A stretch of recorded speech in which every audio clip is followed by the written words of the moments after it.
What's up everyone? Welcome back again to my YouTube channel. So ngayon pag-usapan natin kung paano nga ba magkaroon ng rider sa negosyo mo. O kaya naman, laging tumatakbo kapag may problema sa loob ng negosyo mo.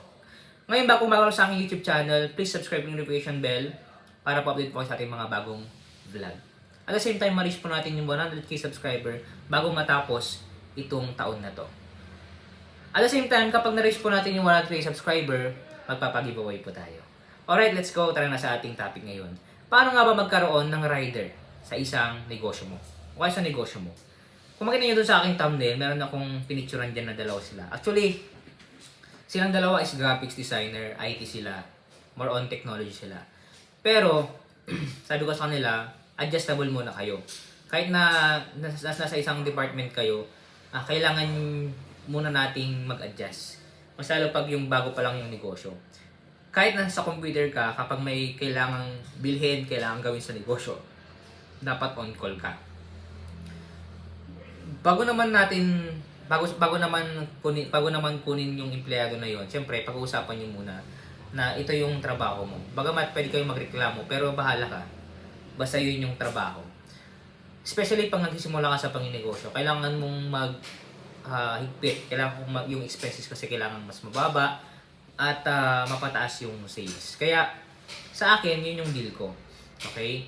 So, kumbaga, kung ano man na yung meron, dun muna tayo. Start on what you have. Kung ano yung meron dyan, yun muna. Okay? Kung sino yung andyan, sila muna. Kung sino yung available dyan, sila muna.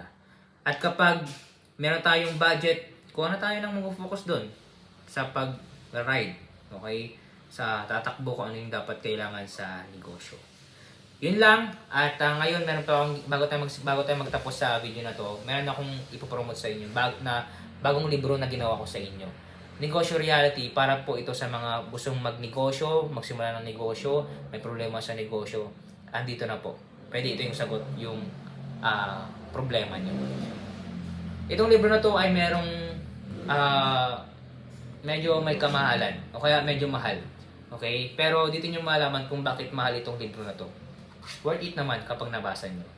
Kaya kung sino mag-order, click nyo lang po yung Facebook page, link po namin sa description. Click nyo lang po yan. Tapos madadirect po kayo sa ating Facebook page, official.